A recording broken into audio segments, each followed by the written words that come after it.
कह रहे हैं आचार्य जी प्रणाम। भला हुआ मोरी गगरी फूटी, मैं पनिया भरन से छूटी, मोरे सिर से टली बलाए। कृपया प्रकाश डालें। क्या प्रकाश डालें? सर पे बला चढ़ी होती है तो प्रकाश की आवश्यकता भी होती है। सर से बला टल गई है तो करोगे क्या प्रकाश? अंधेरा ही तो बला है, बला टल गई, अब प्रकाश का क्या करोगे? अच्छा जी, एक इसमें ये डाउट आता है ना, मतलब आ जाता है बीच बीच में, ऐसा कोई बहुत चलता नहीं है कि ऐसा नहीं है कि जो मैंने गलतियाँ की हैं, जो चीज़ मुझे अच्छे से करनी चाहिए थी उसकी वजह से शायद ये हो रही है, और इसको मैं ये वाला रंग चढ़ाने की कोशिश कर रहा हूँ। कुछ भी हो सकता है। तुम्हें जल्दी से निष्कर्ष क्यों चाहिए कि जिंदगी ठीक ही चल रही है? जिंदगी जैसी भी चल रही है उसको थोड़ा और बेहतर करो, थोड़ा और बेहतर करो। तुम तुरंत इस नतीजे पर क्यों आ जाना चाहते हो कि जिंदगी बिल्कुल ठीक चल रही है? इस नतीजे पर आना तो आलस की मांग होती है। जल्दी से ये निष्कर्ष निकाल लूं कि अब सब कुछ बिल्कुल ठीक है, और सब कुछ बिल्कुल ठीक है तो मैं चला सोने। और सब कुछ बिल्कुल ठीक है तो अब कुछ श्रम क्यों, सुधार क्यों? चलो सोने। जहां भी हो, जैसे भी हो, उससे थोड़े बेहतर होते चलो।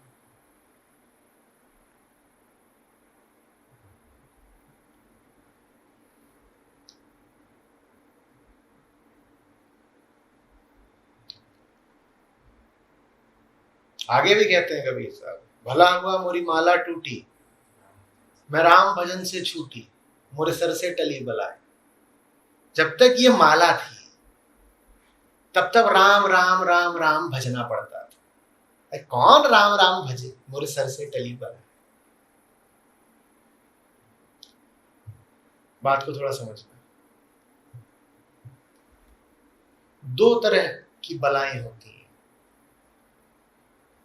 एक बला होती है स्वरचित,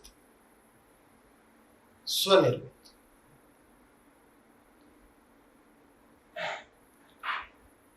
वो तुम्हारा आविष्कार है, वो तुमने अपनी होशियारी में खड़ी करी है बला। कि जैसे कोई अपना बड़ा कुटुंब खड़ा कर ले और फिर कहे कि अब इसकी देखभाल भी तो करनी है। कि कोई 8 बच्चे पैदा कर ले फिर कहे कि अब इनको बड़ा भी तो करना है, शिक्षा देनी है, पालन पोषण, शादी ब्याह।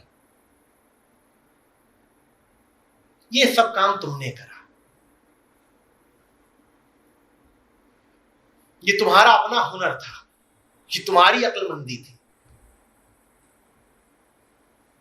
ये परमात्मा की इच्छा नहीं थी, ये तुम्हारा अपना बेहुदा चुनाव था। कोई 10 तरीके के व्यापार बढ़ा ले, कोई दंत फंत के कारोबार बढ़ा ले, और जितने वो काम धंधे बढ़ाए फिर उनमें कहे कि सबके प्रति मेरी जिम्मेदारी है, सबको पूरा करना है, सबको जिंदा रखना है। तो देखो, ये ऊपर वाले का फरमान नहीं था, ये तुमने अपनी समझदारी दिखाई है। ये सब व्यक्तिगत तुमने चालाकियां खेली है। इन सब चालाकियों को हटाने की बात कर रहे हैं कबीर साहब।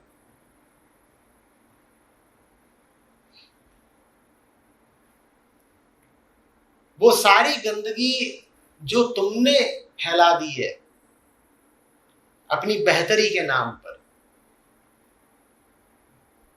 भला हो कि वो फैला हुआ जाल कट जाए, मोरे सर से टली बलाए। लेकिन अर्थ का अनर्थ मत कर लेना भाई।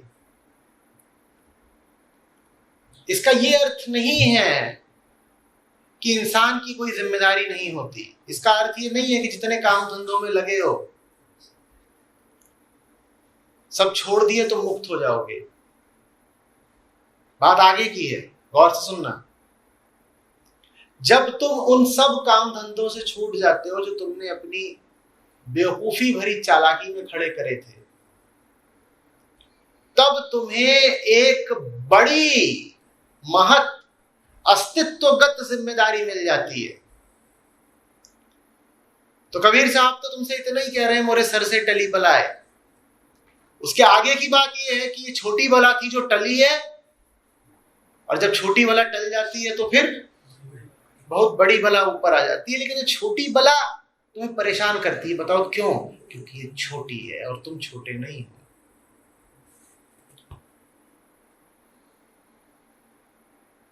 छोटी बला ऐसी है जैसे अंशु की छोटी हो कोटी।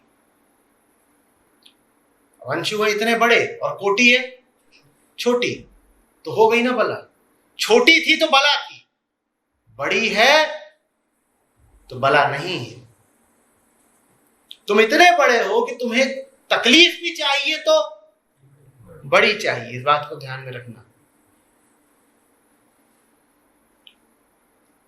तुम्हें सिखाने वाले, समझाने वालों ने बार बार कहा है कि अध्यात्म इसलिए है ताकि तुम दुख रहित जीवन बिता सको, ताकि तुम तकलीफों से आजाद हो सको।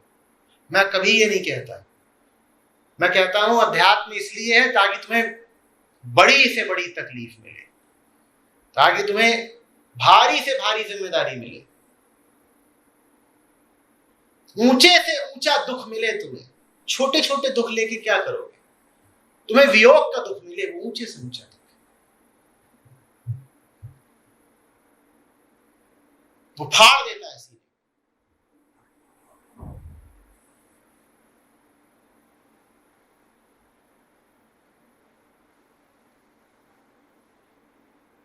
विरह भोंगम मन डसा, मंत्र न लागे कोय, राम वियोगी ना जिए, जिए तो बाउर होए। ऐसा वो दुख होता है। मैं कहता हूं अध्यात्म इसलिए है कि तुम्हें बड़े से बड़ा दुख मिले। छोटा दुख क्या है?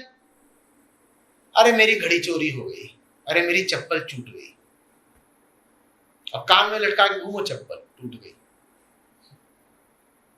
कोई मेरी चुटिया काट गया। ये छोटे दुख है जीवन के। हमारे सारे दुख ऐसे ही होते हैं कि नहीं?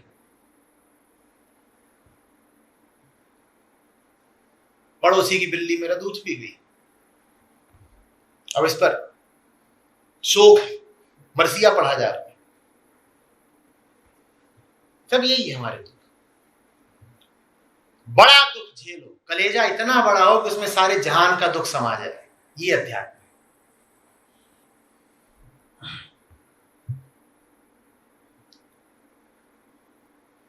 बात समझ में आ रही है?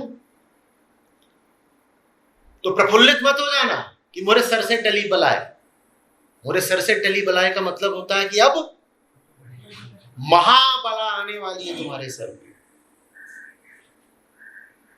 छोटे आदमी का छोटा कुटुंब, छोटा परिवार, वो 4 लोगों के लिए परेशान रहता है। अरे इनको रोटी पानी कैसे दूंगा, इनके सर पे छत कैसे दूंगा।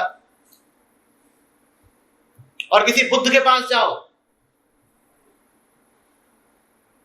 वो किसका किसका ख्याल रख रहा है? वो पूरी मानवता का ख्याल रख रहा है। बोलो बला किसकी बड़ी? तुम तो 4 लोगों का कुटुंब नहीं संभाल पाते। 4 लोगों का कुल तुम्हारा परिवार है, और उसमें भी फूंक निकली रहती है। हाय हाय। और बुद्धों के पास जाओ, संतों पैगंबरों के पास जाओ, तो उनका परिवार कितना बड़ा है, और वो सबको साथ लेके चल रहे हैं, सबकी जिम्मेदारी उठा रहे हैं।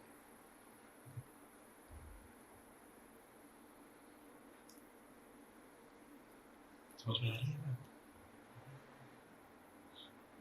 तो जब तक तुम राम भजन कर रहे थे तब तक वो बला थी। भला हुआ मोरी माला टूटी, मैं राम भजन से छूटी। राम भजन बला है क्योंकि राम भजन छोटी बात है, और हर छोटी चीज बला है क्योंकि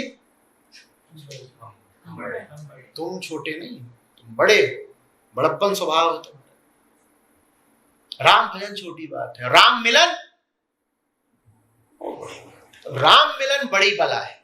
जब छोटी बला से छूटो तो फिर बड़ी बला का साक्षात होता है। राम भजन तो छोटी बात थी, भज रहे हैं माला लेकर के, माला राम भज रहे हैं, राम भजो राम भजो, चल रहा है काम।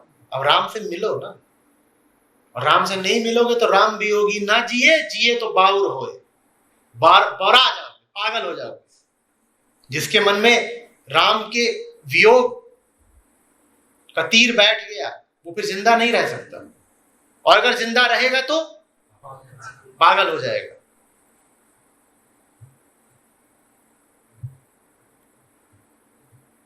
चलो अब आ गई बड़ी बला।